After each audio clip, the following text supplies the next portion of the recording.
Once upon a time, in a kingdom shimmering with sunlight, lived a beautiful and kind-hearted princess. She was betrothed to a handsome prince in a faraway land, a marriage that promised a future of happiness and love. As the day of her departure arrived, her mother, the old queen, prepared her for the long journey. She packed chests filled with glittering jewels, shimmering gold, and gowns spun from moonlight and silk. But the most precious gift was a small, enchanted handkerchief, a magical token of a mother's love, meant to protect the princess from all harm. With a final, tearful kiss, the princess said goodbye to her mother and her home, setting off with her loyal maid-in-waiting. Their journey began under a clear blue sky, the path winding through lush forests and rolling hills. The princess, full of hope, dreamed of her new life. But as the days passed, a dark shadow began to creep into the heart of her maid. The maid watched the princess, her beauty radiant even on the dusty road, and saw the chests of treasure that followed her. A bitter seed of jealousy took root, growing with every mile they traveled. The maid's heart, once loyal, turned to stone. She no longer saw a mistress to serve, but a rival to depose. On the third day, as the sun beat down upon them, the maid's jealousy finally boiled over. "I am tired of serving you," she spat, her voice laced with cruelty. "From now on, you will be the servant, and I will be the princess." The real princess, shocked and frightened by this sudden betrayal, refused. But she was alone, far from anyone who could help her. The maid, her face twisted with malice, threatened her, forcing the terrified princess to swap her fine royal gown for the maid's rough servant's dress. To complete her wicked plan, the maid snatched the magic handkerchief. "If you ever breathe a word of this to anyone," she hissed, "I will ensure you never breathe again." The princess, now a prisoner in her own life, had no choice but to obey. When they finally arrived at the prince's magnificent palace, the gates swung open to reveal a grand welcome. The false princess, adorned in the stolen gown and clutching the magic handkerchief, stepped forward with a proud, deceitful smile. She presented herself as the royal bride, fooling everyone, including the prince, who had been eagerly awaiting his true love. The real princess, cloaked in rags and anonymity, was cast aside. With no one to recognize her, she was assigned the lowliest of jobs, to be a goose girl, tending the royal flock in the fields alongside a simple old man named Conrad. Her new life had begun, not in a palace, but in a dusty yard filled with geese. Each morning, as the sun painted the sky with hues of pink and gold, the princess would lead her flock of geese out to the green meadows. Her heart ached with a sorrow so deep, it felt like a physical weight. She missed her home, the familiar comfort of her castle, and most of all, the loving embrace of her mother. One day, sitting by a babbling brook, she couldn't hold back her tears any longer. They streamed down her face, each one a tiny messenger of her grief.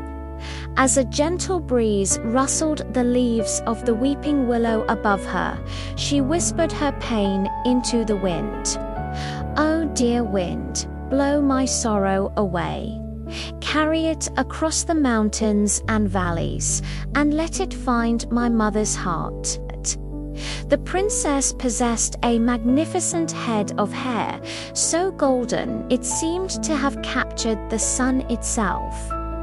Every day, as she tended the geese, she would sit and comb her long, radiant locks. Old Conrad, the goosekeeper, would watch, mesmerized by the sight. The shimmering gold was so tempting that one day he couldn't resist trying to pluck a single strand for himself. But as he reached out, the princess, who still held a whisper of magic in her heart, would softly chant, "Blow, wind, blow, take Conrad's hat away. Let him chase it here and there while I sit and comb my hair." And just like that, a sudden gust of wind would snatch the hat from Conrad's head, sending it tumbling across the meadow. While he grumbled and ran after it, the princess could finish her grooming in peace. This strange ritual happened every single day, leaving poor Conrad bewildered and hatless. Finally, after losing his hat one too many times, Conrad grew suspicious of the mysterious Goose Girl. He marched to the palace and demanded to see the king. "Your Majesty," he began, "there's something very strange about the new Goose Girl. Every day she talks to the wind, and her hair shines like pure gold. And whenever I get near her, the wind steals my hat." The old king, a wise and observant ruler, was intrigued by this peculiar story. He decided he needed to see this for himself. The next day, he hid behind a thicket of bushes near the meadow and watched the Goose Girl. He saw not a simple servant, but a maiden of noble bearing. Her every movement filled with a quiet grace, her eyes clouded with a profound sadness. He knew at once that she was more than she seemed. That evening, the king summoned the Goose Girl to the palace. He led her into a private chamber, away from prying eyes and listening ears. "Tell me your story, my child," he said, his voice gentle and kind. "Do not be afraid. No harm will come to you here." But the princess was paralyzed with fear. The wicked maid's threat echoed in her mind, a cold promise of death if she spoke the truth. Seeing her terror, the wise king thought of another way. He pointed to the large, old-fashioned iron stove that stood in the corner of the room. "If you cannot tell me," he said softly, "then tell your troubles to the old iron stove. It has no ears to gossip and no tongue to betray you." The princess looked at the cold, silent stove. It seemed safe. Taking a deep breath, she knelt before it and began to whisper her story. She told of her loving mother, the magic handkerchief, and the long journey. Her voice trembling, she confessed the maid's cruel betrayal, the stolen clothes, and the terrible threat that had sealed her lips. She poured out all the pain and loneliness she had endured as a goose girl, her words a quiet stream of sorrow directed at the inanimate object. But what she didn't know was that the king had slipped behind the stove, listening to every single word.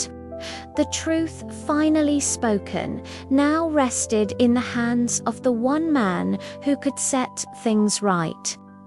As soon as the princess finished her tale, the king emerged from his hiding place. His face was a mask of grim determination. He immediately called for the false princess to be brought before him. Without revealing what he knew, he posed a question to the deceitful maid. "Tell me," he said, his voice ringing with authority, What punishment is fitting for a servant who has betrayed her mistress in the most wicked of ways? The false princess, arrogant and completely unaware that her web of lies had unraveled, laughed cruelly. "Such a traitor deserves no mercy," she declared. "She should be put in a barrel lined with sharp nails and dragged by 2 white horses through the streets until she is no more." The king's eyes narrowed. "You have judged yourself," he replied, his voice cold as steel. And so the wicked maid was punished exactly as she had decreed. The true princess was then brought forward, her ragged servant's clothes replaced with magnificent royal gowns befitting her station. Her natural beauty, no longer hidden by sorrow and grime, shone brighter than any jewel in the kingdom. When the prince saw her, he was captivated. He saw the kindness in her eyes and the nobility in her spirit, and he knew he had found his true bride. Their wedding was a spectacular celebration, filled with music, feasting, and joy that spread throughout the entire land. The Goose Girl, who had endured so much hardship with grace and courage, finally took her rightful place. And from that day forward, she reigned alongside her prince, not just as a princess, but as a wise and beloved queen, cherished by all her people. Thank you so much for joining me for this classic fairy tale. I hope you enjoyed the story of the true princess who never lost her inner nobility. If you liked this video, please give it a thumbs up, and don't forget to subscribe to the channel for more enchanting stories. We love sharing these timeless tales with you. See you in the next video.